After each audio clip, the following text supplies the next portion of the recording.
Hello everyone, welcome to the drytron deck profile I have for my channel. So we're going to start off first off talking about a 100 subscriber giveaway. When I hit 100 subscribers, I'm going to give away one of these chips to the winner. If they want it signed, or if they just want it just as is, I'll be sending it to them and they can do what they wish for them. They can sell it, they can keep it, do whatever they want. But this is going to happen when I get 100 subscribers and they'll choose which chip they want. So make sure you stay tuned for that. So moving forward with the drytron deck profile, in case you don't know, somehow, maybe you're out of the meta for about a year, drytron has become one of the most powerful decks in the format. I just as it did in the OCG, but just like in the OCG, it's kind of dying down. Virtual World is still taking up a lot of stuff, as well as there's some other decks like Eldritch and Zulich and Invoke Lich and Dogma is still around. You can still look out for those, but where peak performance is, drytron's one is one of the top decks still.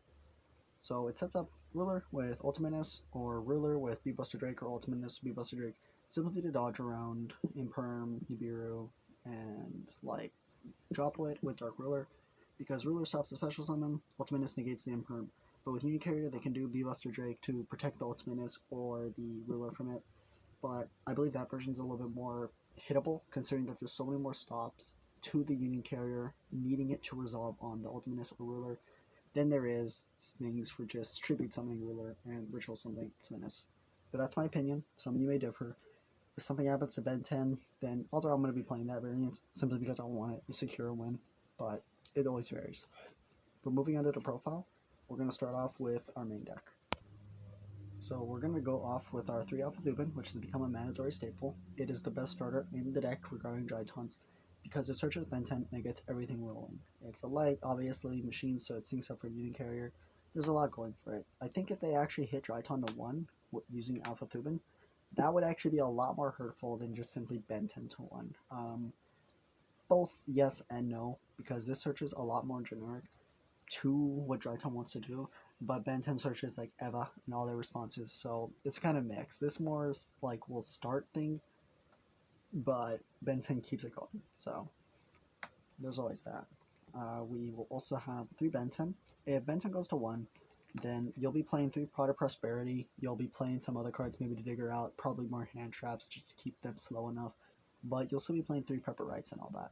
So Ben 10 to 1 doesn't kill the deck, but it hurts it. If Ben 10 straight out gets banned, then the deck will become probably an OTK going second deck with like Alpha in the main, Nibiru in the main, so the Anima can suck it up, and then also like Chaos Max to start killing things. So that's an option too, if Ben 10 goes bad, but there's no reason to worry about that yet. The ban list is coming soon.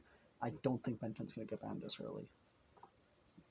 Joel Blackbird, main over Ash, simply because of what the meta is. You got Invoked, you got Virtual World, you got the Mirror Match. Eldritch kind of likes to search, but it's not too much. But Lich variants with like Zoo, when they do tanky, you just hit them with the Droll so they can't search anymore. I think it's a lot more variable than Ash, simply because this thing also hits a lot of rogue decks like Heroes and so on. However, if you're going against a lot of rogue decks, I would probably main deck Ash compared to Droll. But this is like if you're going for extravaganza or such. Main decking 3 orange Herald, so because it's generic, it's obviously one of the best hand traps in the game for drytron. Because it's searchable, we can spam it, and if you do this plus Eva and you have another fairy in hand, you get to search another negate.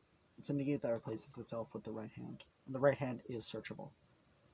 2 Zeta, not 3, because I don't want to see it that often, but it is still incredibly useful in the deck because it searches the ritual spell, which is the main huge part of the deck. I would recommend playing 2. 3 is up to you.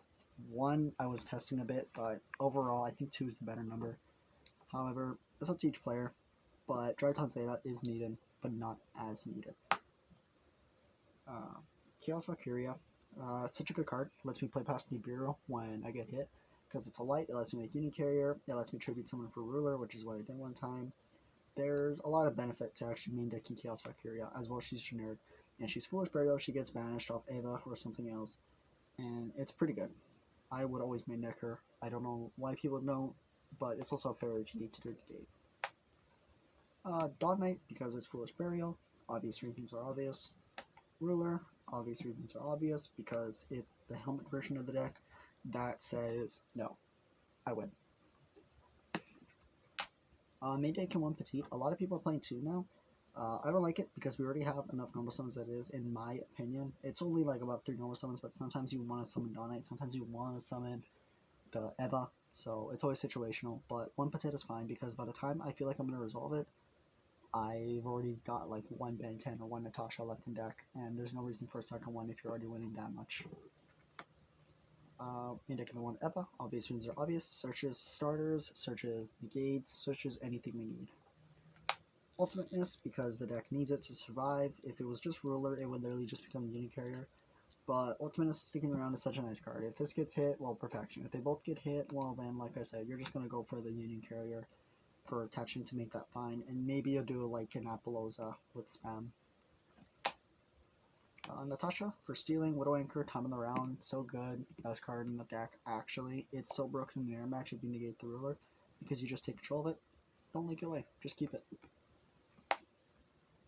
We got a Manju, because one of the best normal summons, helps make Abyss Dweller. I really like Manju. Abyss Dweller is so good this format. Basically just shuts off top meta, because it hits Lich, it hits Dogma kind of, because due to the Ash Dragon and such, it's gonna mess up so much stuff. It even does hurt Invoke because that means it can't bring it back with Invocation. So it's a really good card. Delta and Gamma, these are at 1 because these are really nice, but they are not needed as much as you do need Zeta, and not nearly enough as how much you need Alpha.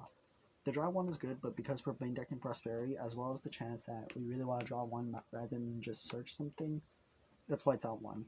Gamma is clutch, but again, you can do so many ways to get this. You have Nova, you have Prosperities, you have Emergencies, you have Union Carrier. There's so many ways to get to these guys outside of it, and that's why they're more on the lower count, because we can get to them, but we'd rather see other cards. Main deck and 3 Prosperities, for reasons stated. It's the best digger in the deck. It does so much stuff. Dig out what you need, banish some extra fodder from your extra deck that you don't need. I think Power Prosperity is really good.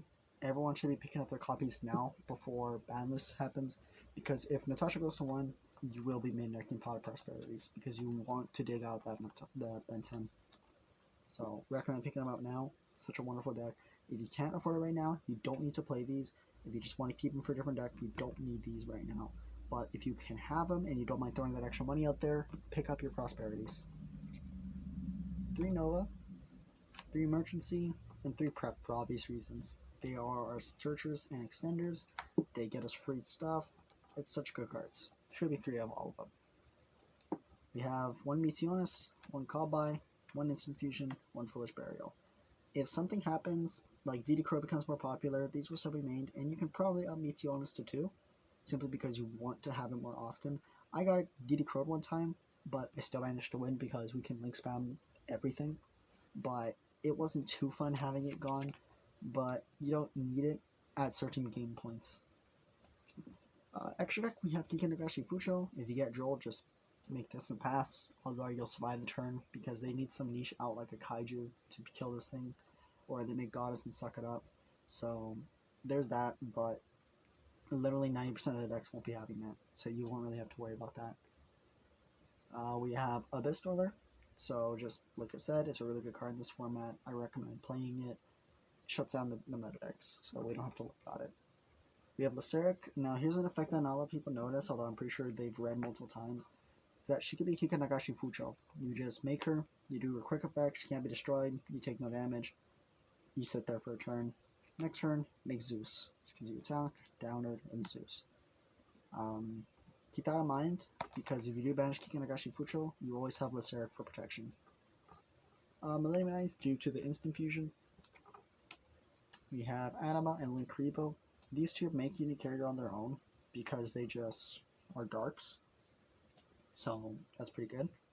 A lot of people don't notice that, but I recommend paying attention to that, as well as it will save your life a lot. Mirage Lights for Dogma players, for the negate, and for the extension. If it gets outed, you're going to add your Bentons back to hand.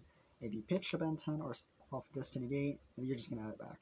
So that's a really good thing. It's a free negate at most instances. Unique Carry because it's obvious.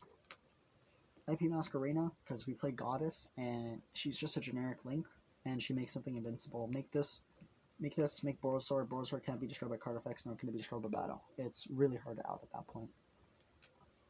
Nightmare Phoenix because it's generic link 2 and it's back row hate, that's what we want. We just don't want to see floodgates. If we do see it, we can still make this with a fairy machine and start popping things. Nightmare Unicorn because it's just spin, it's generic, it's a nice card. So just, you got it, play it, pick up the rare, same thing with Phoenix, and just put them in your extra deck. As well as if you don't need it, it's fodder for prosperity. We have Sword, which is just a generic extension in this deck. OTK is OTK. Big Dragon, go Burr. And then we have Goddess World of the Underworld. So she's really good now because you can suck up Dragoon, you can suck up hard to out things, you can suck up things that you don't want to out, you just rather get rid of by itself, and that's what she does. As well as her skill drain effect on contact, and her Ghost Bell-like effect. I have summoned her using a Dragoon. It couldn't be added by spheres, so then I made Natasha, took control of Savage, and I used my opponent's own card for victory. Moving on to my extra deck, which this becomes up to each player. If you don't worry about it, don't worry about it. But we have 3 alpha for the outs to Goon and big boards enforcing negates. We have Nibiru's, we have Denkos, Ghost Spells, 2 Lancia because it's searchable but we still want to open it, so it's a healthy mix of both. 2 Ash and 2 Unnetted. The ratios are weird with this one, but because I want a lot of versatility, because the deck already beats so many things, so we need to out the things that we don't know how we feel. Unnetting outs like the Mystic Mind decks and the Rogue stuff that I actually did not want to experience, but I did, so I'm glad I had this. But it's up to each person's own with their side deck. I give mine, you don't have to copy it, but that's it. Check out my other video on Drytron discussion, because I talk about what happens to Drytron in the future if Benton gets banned, and other stuff. Thank you so much for watching. It actually means a lot. Please like and subscribe so one of you guys can win these nice little token chips. And I will see you all in the next video. Have a good night, and make sure you stay tuned for the future videos.